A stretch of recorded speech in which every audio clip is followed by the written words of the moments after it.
Bien, en esta serie de videos vamos a repasar lo que es la arquitectura cliente-servidor, poca teoría, pero más nos vamos a abocar a hacer un CRUD, ¿listo? ¿Ya? Vamos a repasar el hecho de hacer un CRUD a una tabla, ¿ya? Entonces, ya conocemos lo que es la arquitectura cliente-servidor. No se olviden que el cliente no es la persona, ¿no? El cliente es la aplicación que nosotros vamos a desarrollar para que se conecte a una base de datos que está en un servidor. ¿Listo? Entonces, los que desarrollan esas aplicaciones clientes son los programadores, o sea, nosotros. Y los que lo utilizan son los usuarios, ¿no es cierto? Esos se llaman usuarios finales, ¿ya? Todos son usuarios finales de alguna aplicación cliente en sus teléfonos. Todos tienen por lo menos Face, ¿sí o no? O sea, Face es la aplicación cliente que se conecta al servidor de Facebook. ¿Se dan cuenta? ¿Sí? Lo propio ocurre con otras APKs, juegos que tienen y demás. Entonces, esa es la idea básica. ¿Ya? Entonces, tenemos hosts y tenemos aplicaciones que se conectan al servidor. Esa es la idea. ¿Ya?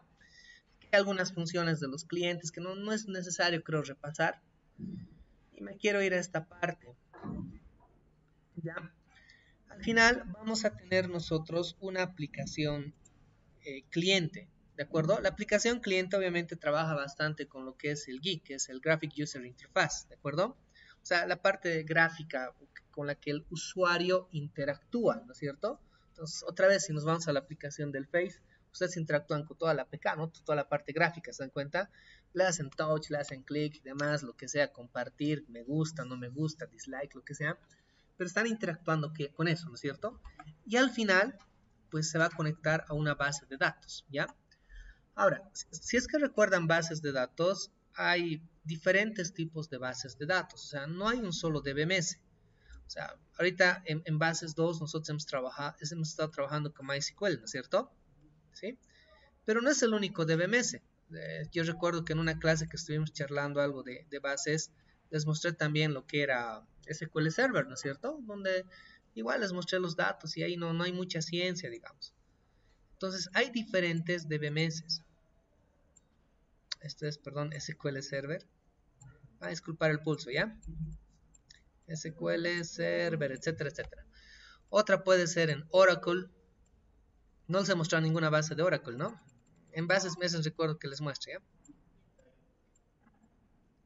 También es otro DBMS. Este es bastante robusto, ¿ya? Otro, digamos, les he mostrado Postgres. Tampoco, ya, no, chicas, nada, ¿no? Postgres, no estoy pudiendo escribir, ¿ya? PostgreSQL se llama, ¿ya? Y así, o sea, hay varios DBMS, ¿se entiende? Varios productos software que gestionan bases de datos.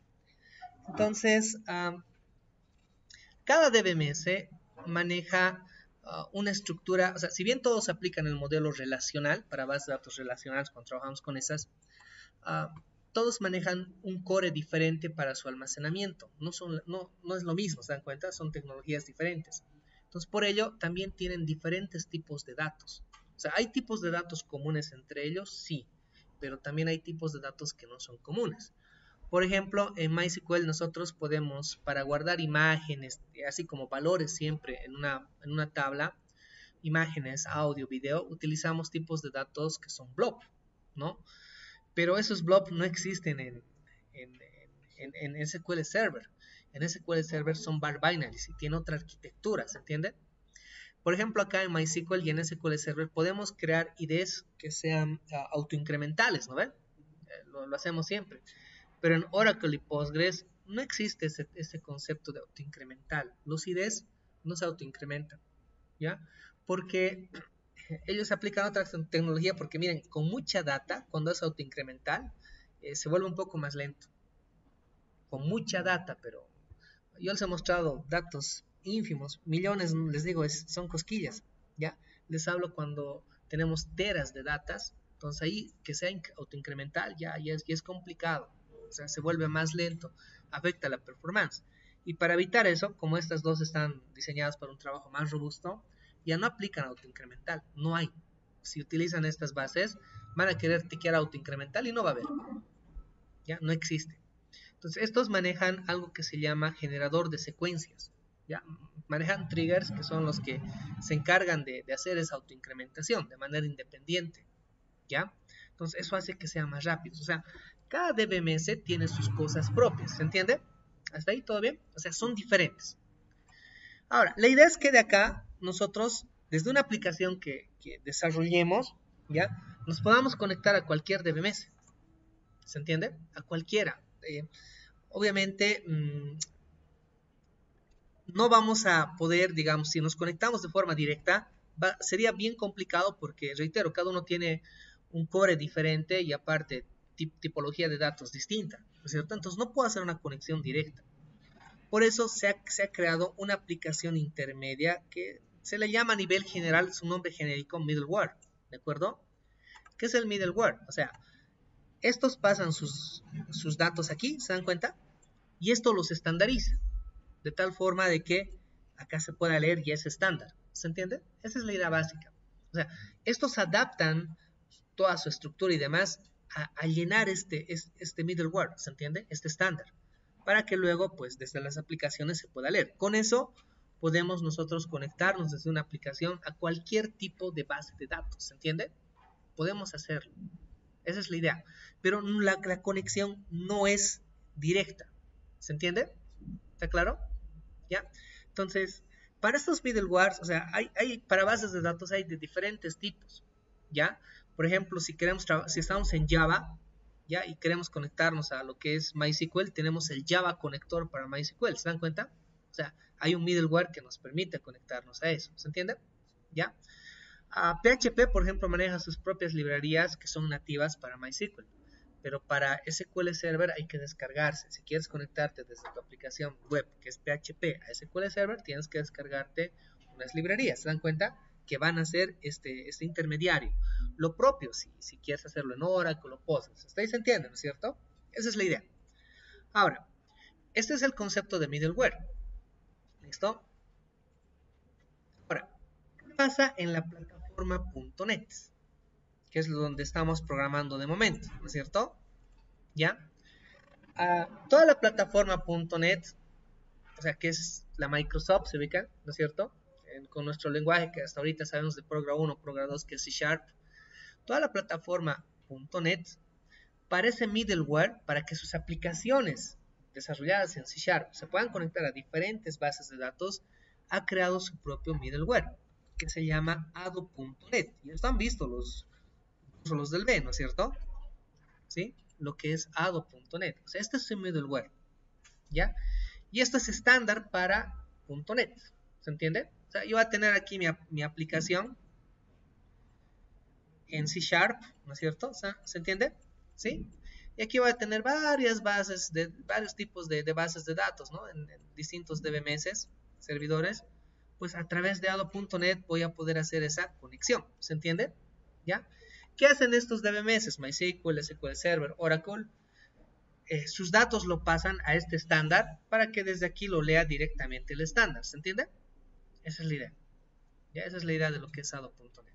¿Ya? Entonces la conexión la hacemos así y este es el middleware que vamos a utilizar. Algunas características que tiene que ya la han debido ver, que no las vamos a estudiar mucho. Bueno, me quiero venir directamente a lo que es esto, que resume más o menos todo lo que es Ado.net. ¿Ya? Acá vamos a tener diferentes bases de datos, otra vez, ¿se entiende? ¿Ya? Y en este lado vamos a tener lo que, bueno, donde están las bases de datos, aquí se le dice capa de datos, que son las bases nada más. Y donde desarrollamos las aplicaciones, pues se le llama capa de presentación. Podemos tener aplicaciones en WebPF, que seguramente han hecho en Progra 2, ¿no es cierto? Todos, ¿sí? Han utilizado WebPF. Pueden ser incluso en consola y demás, o lo que les digo, pueden ser en web, ¿ya? Después lo vamos a hacer con web, ¿listo? ¿Se entiende? ¿Sí? Y acá tengo todo el core, que es el núcleo, esto es Ado.net, ¿de acuerdo? O sea, toda esta parte de acá, que es la capa lógica del negocio, es Ado.net, ¿se entiende? ¿Ya? Ahora, ¿cómo funciona la idea? Programamos nosotros acá, ¿ya? Y pues para conectarnos a una base de datos, cada DBMS tiene una forma distinta de conectarse. Nosotros hemos visto en los videos de bases 2 que para conectarme a mi servidor de MySQL me he conectado con el usuario root, he puesto una contraseña, he utilizado el puerto 3306 y demás.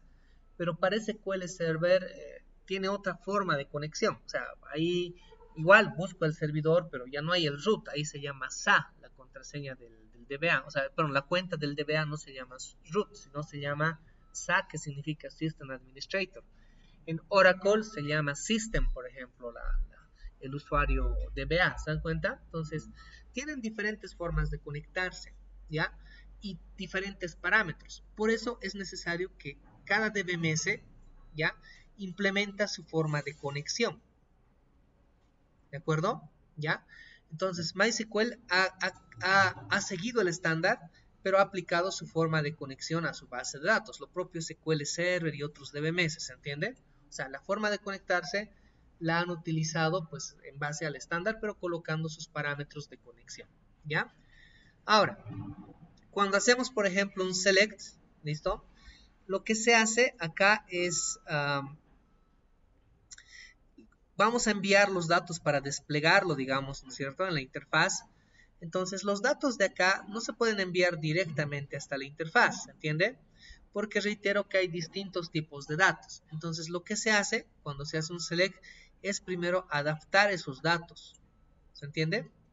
Lo adaptan para que llenen algo que se llama datasets, ¿ya? Esto es parte del estándar, o sea, Adobe.NET tiene un componente que se llama dataset y pues los datos que se consultan se llenan aquí. Y nosotros de aquí recién lo podemos pasar ya sea a WebF, a WebForms o a cualquier otra aplicación. ¿Listo? Pero consultamos lo que son los datasets. ¿Se entiende? Es así como funciona. ¿Ya? Ahora, los datasets, acá tenemos otra gráfica de esto. Vamos a dataset, aquí está. Son así. Esto es una clase. O sea, el dataset es una clase. ¿Ya? Que vas a utilizar con Adobe.NET, ¿ya? Si quieres utilizar todas las clases de Adobe.NET, simplemente haces un using de system.data y punto, y con eso ya está, ¿ya? Entonces, hay una clase dataset donde podemos incluso modelar toda una base de datos, ¿ya? O sea, toda la base de datos lo puedes colocar en un objeto de la clase dataset, ¿ya? Y trabajar con ello. Pero a veces no es muy necesario porque solo consulta ciertas tablas a la vez. Entonces, para esto podemos bajar a otro nivel. Tenemos otra clase que es el Data Table Collection, que simplemente agrupa a todas las tablas que hay en la base de datos. Podemos crear objetos de esta clase para después, como una especie de arreglo, recorrer e ir recorriendo las tablas que tiene la base. ¿Se entiende? Hay otro otra clase que es para las relaciones que tenemos en la base de datos. Igual, que se llama Data Relation Collection, ¿de acuerdo? Y este componente es el que me interesa, que es el Data Table. O sea, puedo recorrer todas las tablas o hacer referencia solamente a una tabla. ¿Se entiende? ¿Ya? Que a veces hacemos esto. Cuando hacemos CRUDs, normalmente simplemente hace referencia a una tabla, ¿no? Entonces, podemos crearnos objetos de la clase Data Table, que también son parte del dataset, y pues llenar los datos aquí para luego desplegarlo a la interfaz, al UI que le decimos. ¿Está bien? ¿Sí? Esa es la idea. Ahora, ¿qué son los proveedores de datos? Pues los proveedores de datos, o sea, el estándar Adobe.NET ha creado toda esta estructura. ¿Ya? Ha creado todo esto. Esta es mi estructura, son los datasets, se maneja así y todo lo demás. ¿Y qué les ha dicho a los proveedores de datos, o sea, a los que hacen software para bases de datos, SQL Server, MySQL y demás? Les ha dicho, pues, esta es mi estándar, tiene que haber estas clases, o sea, y ustedes tienen que programar estas clases para que se llenen aquí mi dataset. Entonces, lo que ha hecho SQL Server, MySQL es crearse, ellos han implementado estas clases, las han desarrollado en base a los parámetros que les ha puesto el estándar y ellos han creado librerías, ¿se entiende?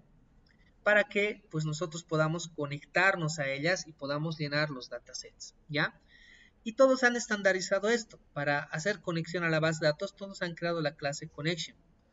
Para ejecutar comandos, han creado la clase command. Para hacer lectura de datos, el data reader. Para adaptar los datos y transferirlos al dataset, todos han creado la clase data adapter. O sea, son los productos de BMS los que han desarrollado esto. ¿Ya? Y nosotros integramos esas DLLs. La idea es que, pues, esto ya te lo llena un dataset y de aquí llevas a la interfaz. ¿Se entiende? ¿Sí? Ahora acá vamos a escribir una cosita más. Solo que cada DBMS para distinguirse le ha puesto una cosita. ¿Ya? Por ejemplo, la clase connection. Todos han creado la clase connection. ¿Ya? ¿Está bien? Nos permite conectarnos a una base de datos. Pero para el caso de MySQL, ¿qué vamos a colocar? ¿Ya? No le ha llamado a su clase connection nomás, sino para distinguirse del resto le ha llamado así.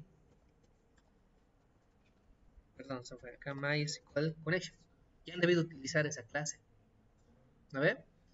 Los de SQL Server también han creado la clase connection. ¿Ya? Pero no le han llamado connection, sino le han llamado SQL connection. O sea, es lo mismo. Estas dos hago lo mismo, solo cambia el prefijo.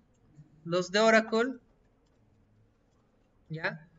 Le han llamado Oracle Connection, ¿ya? Así, o sea, la clase se llama así. Por ejemplo, la clase Command, aquí le han llamado MySQL Command, ¿ya? Aquí, ¿cómo creen que le han llamado? SQL Command. Aquí le han llamado Oracle Command, etcétera, etcétera. ¿Se dan cuenta? ¿Sí? O sea, ¿a qué me voy? Que si bien vamos a hacer nosotros el CRUD con una base de datos de MySQL, pero si les toca trabajar con SQL Server, no hay mucha diferencia, ¿se entiende? ¿Sí? Son las mismas clases.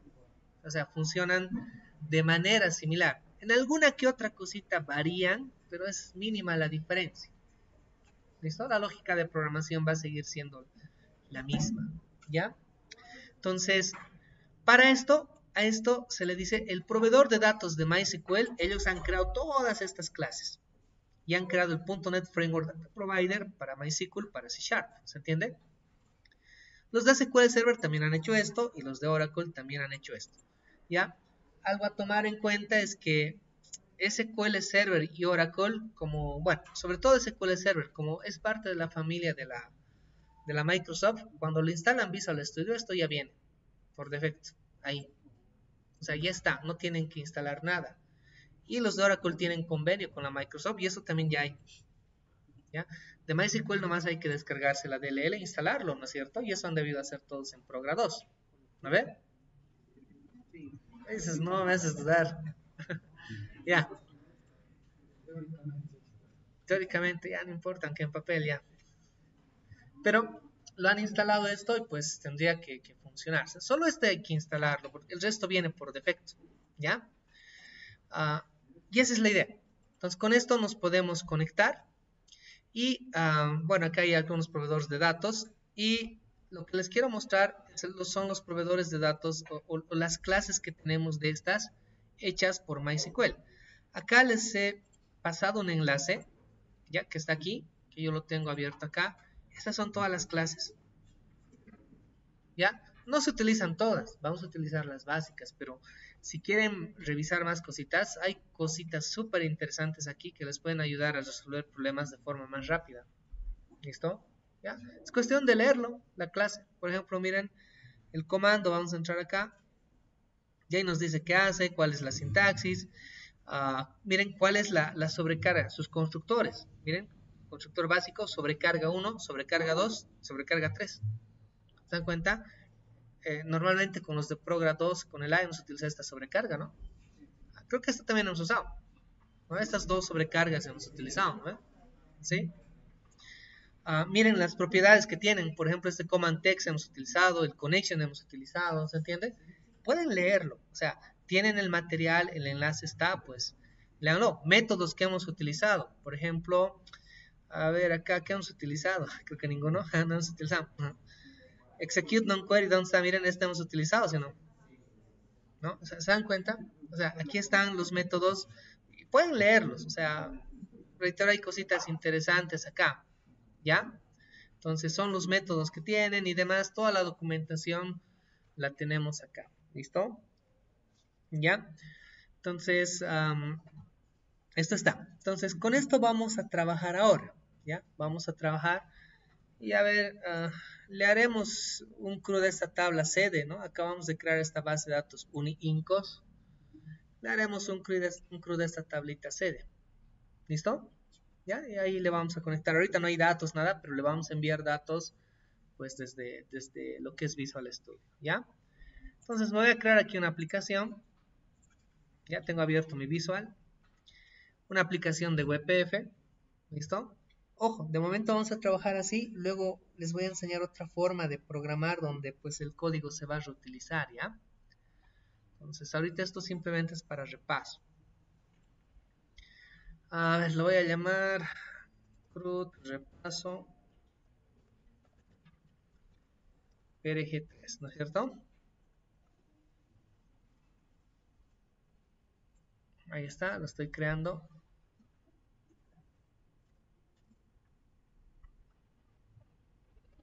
¿Ya? Y aquí vamos a trabajar todo lo que necesitamos para ver lo que es hacer el CRUD en la sede, ¿ya?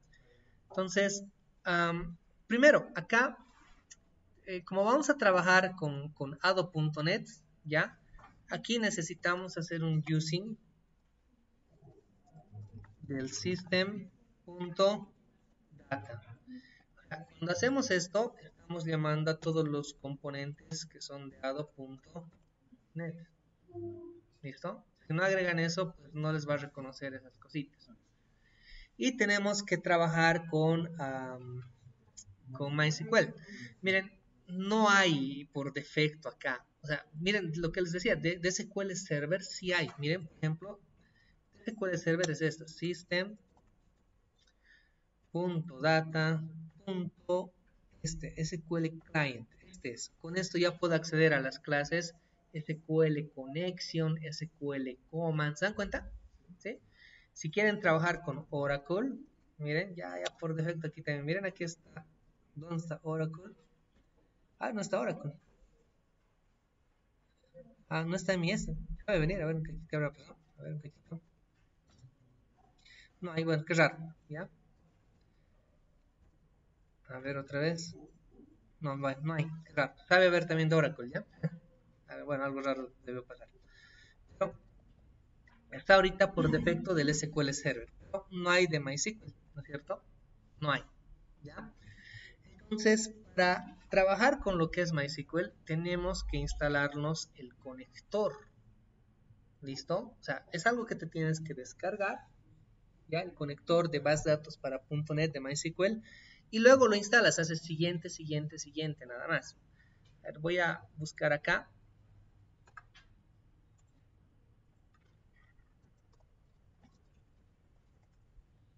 Está, miren, MySQL Connector.net, ¿no es cierto? Y ahí va a estar, miren, la primera. Y ahí quiero para Windows y pues miren, ahí tengo el instalador y lo voy a descargar. Yo ya lo tengo descargado, ¿ya? No lo voy a volver a descargar para no gastar mis datitos, ¿ya? Me quedan pocos. Está bien, pero lo descarga.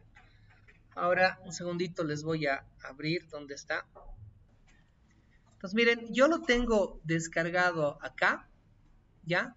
Y simplemente hay que ejecutarlo y hacer siguiente, siguiente. Cuando lo instalen, se va a instalar bueno, en mi caso se instala en archivos de programa, en MySQL, aquí, y aquí tengo, miren, conector.net. Bueno, no hay el .net, pero es el conector net, ¿se dan cuenta? Ahí se instala, ¿ya? Y de aquí lo que nos interesa es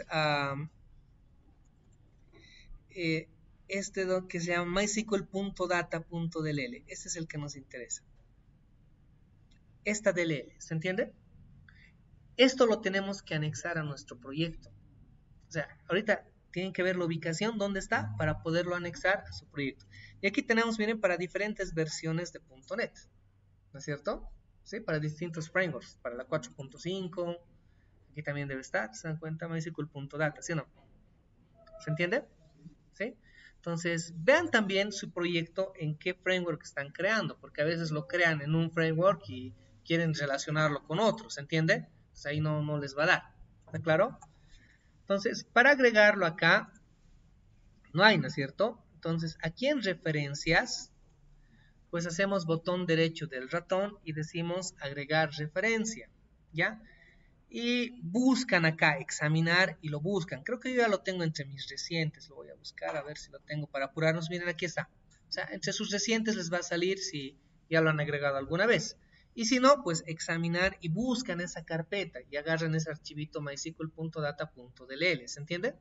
¿Ya? Lo agarran y dicen aceptar. Y miren, aquí ya se ha agregado, ¿sí o no? ¿No es cierto? Y ahora sí, para hacer uso de todas esas librerías, hacen un using de mysql.data.mysql_client. Así es. ¿Está bien? Con esto, agregando esta línea de código, nosotros ya podemos hacer referencia a todas estas clases que tenemos por acá. ¿Está bien? Acá voy a venir, ahí está. ¿Se entiende? ¿Ya? Vamos a quedar acá, lo vamos a detener el video. ¿Listo? En la siguiente continuamos.